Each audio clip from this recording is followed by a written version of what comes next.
Hey everyone, I'm Joe. Today I'm going to be reflecting back on my goals and plans for 2018 and saying how I went with them and making some new goals and plans for this year 2019. So, first of all, reflecting back, 2018 was a really good year for reading.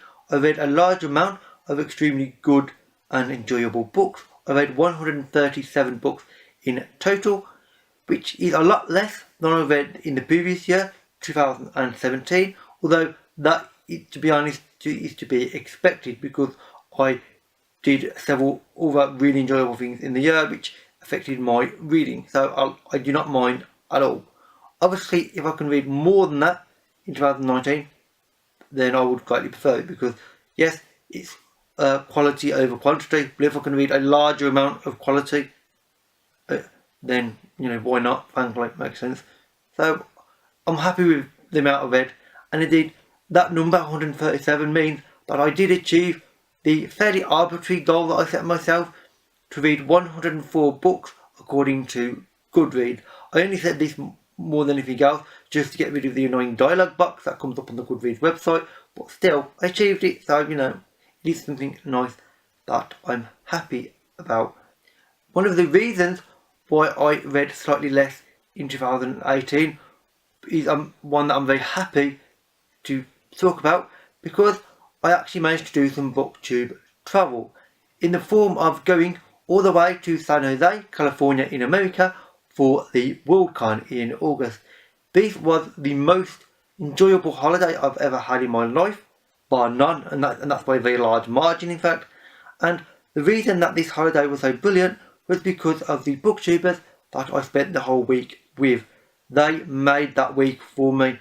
I was really sad when I had to actually go home because it was just such a nice, enjoyable week.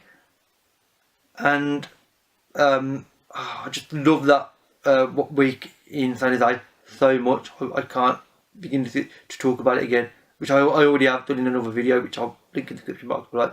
But that was brilliant. It really was. I greatly enjoyed it. Another goal that I set myself in 2018 was to reduce the amount of unread but owned books I happen to have. And I did manage to do that.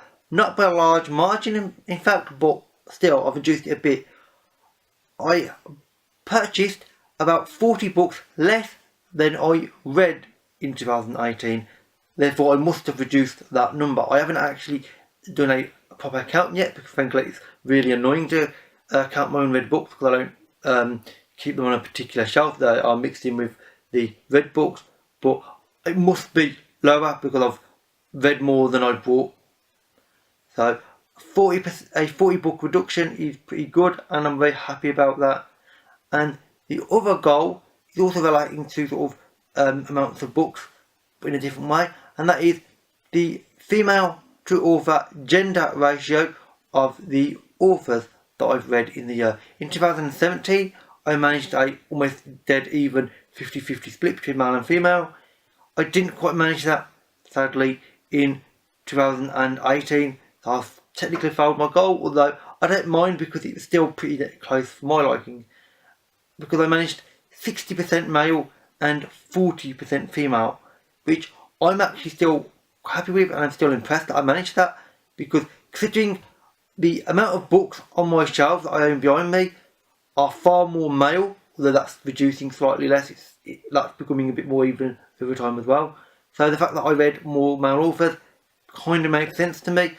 I do not have very many books on my shelves now by female authors left that I haven't read, although I am obtaining more as time goes on. I'm hoping to sort of get close to that again in 2019, but we'll see.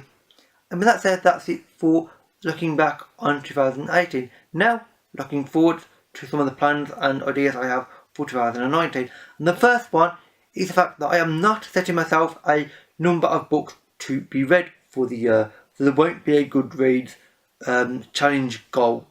Frankly, I'm just going to ignore it this year. I only did last year because it was annoying. This year I'm not setting myself that target. I still have a target in my head that I want to achieve, however, and that is I'm hoping to read 200 books in 2019.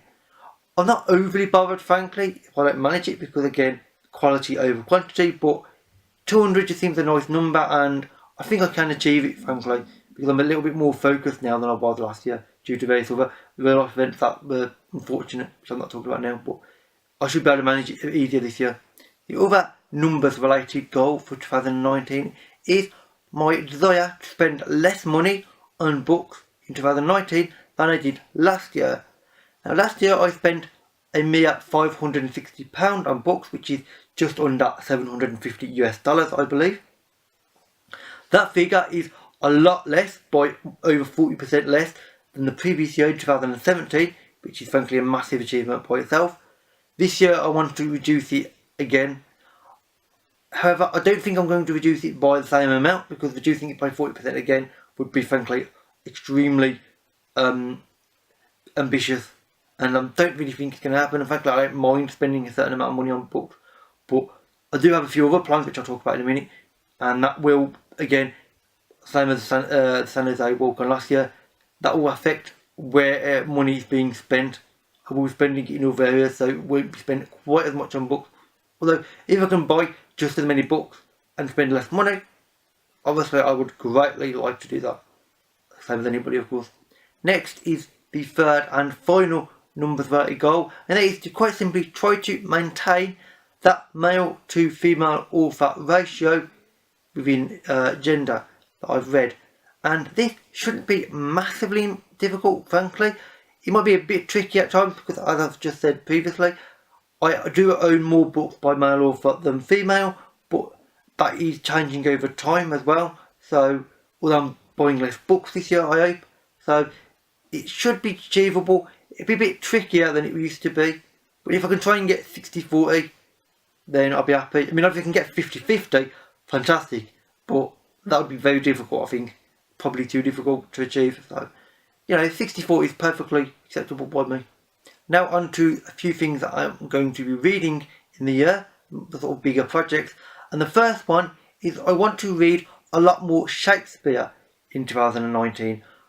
I read one Shakespeare book about 2 years ago, and until that point, the last time I'd read Shakespeare was over 10 years ago when I was at school.